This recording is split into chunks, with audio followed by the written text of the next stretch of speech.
राजस्थान में सचिन पायलट ने पदयात्रा निकाली है और इसको लेकर अब चर्चाएं बहुत तेज हो रही हैं। कांग्रेस पार्टी के कद्दावर नेताओं में शुमार सचिन पायलट इन दिनों इसलिए भी सुर्खियां बटोर रहे हैं क्योंकि उनकी पदयात्रा में ना तो राहुल गांधी की कहीं फोटो दिख रही है और ना ही प्रियंका गांधी की। राजस्थान के मुख्यमंत्री अशोक गहलोत से भी दो हाथ करने की हिम्मत रखने वाले सचिन पायलट बोलते हैं कि ये यात्रा भ्रष्टाचार के विरुद्ध है और युवाओं के पक्ष में। युवाओं को रोजगार चाहिए, भ्रष्टाचार से मुक्ति चाहिए और देश को बेहतरीन बनाने में सबका सहयोग चाहिए।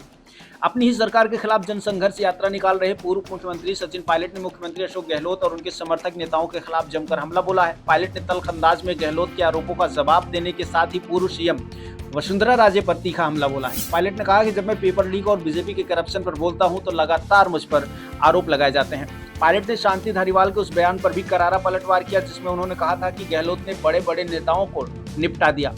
पायलट ने कहा कि धारीवाल साहब ने जिस तरह बोला वो मैं देख रहा था, उस वक्त उन नेताओं के लिए ठीक बात नहीं थी, उनका अंदाज एकदम जुदा था। एक बार तो वसुंधरा जी ने धारीवाल साहब को अरेस्ट करने का पूरा मन बना लिया था। मैं उस वक्त प्रदेश अध्यक्ष था। मैंने झंडा गाड़ कर बोला कि मेरे पार्टी के नेता पर कोई कार्रवाई करेगा तो मैं उनके सामने सीना तान कर खड़ा हो जाऊंगा। मैं अध्यक्ष होने के नाते अपने नेता का बचाव करता रहा, लेकिन धारीवाल साहब ने ऐसा बयान दिया जिसको लेकर अब सियासी गलियारे में उनकी थू-थू हो रही है। कई ऐसे सवाल हैं जिन पर सचिन पायलट अभी भी सीधा जवाब देने से बचते आ रहे हैं। मसलन, क्या लीडरशिप सीएम को चेंज हो जाना चाहिए? आप पार्टी को कमजोर करने का प्रयास तो नहीं कर रहे हैं। आपने कहा था कि नाउमीदी है फिर भी यात्रा निकाल रहे हैं, आखिर ऐसा क्यों? आपकी यात्रा के पोस्टर में राहुल और प्रियंका के पोस्टर्स नहीं नजर आ रहे हैं, ऐसी कौन सी बात आ गई? मुद्दों का समाधान नहीं होता है तो अगला सियासी कदम क्या होगा? क्या आप कांग्रेस छोड़ने वाले हैं? ये वो तमाम सवाल हैं जिन पर सचिन पायलट अभी भी सीधे तौर पर जवाब देने से बच रहे हैं। सचिन पायलट ने अपनी ही सरकार पर आरोप लगाते हुए कहा कि जब हम विपक्ष में थे तो हम पर संगीन आरोप लगाए गए थे। 4.5 साल खत्म हो गए, कोई प्रभावी कार्रवाई नहीं हुई। 1.5 साल से चिट्ठी लिखकर थक गया हूँ। मुख्यमंत्री से आग्रह करता रहा।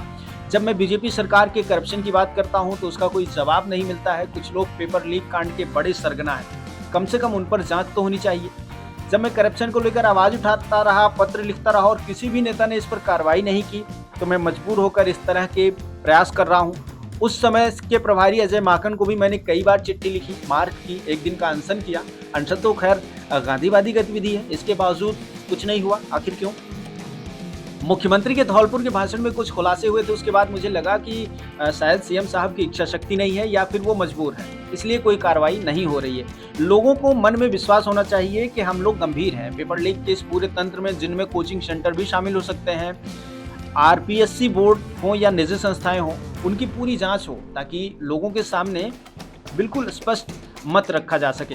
सचिन पायलट की पदयात्रा में राहुल गांधी, प्रियंका गांधी के पोस्टर्स नदारत हैं। इसके सवाल पर उन्होंने कहा कि मैं कई बार कहा हूं कि हमेशा जो कांग्रेस पार्टी है करप्शन के खिलाफ है, करप्शन के खिलाफ ये पदयात्रा है।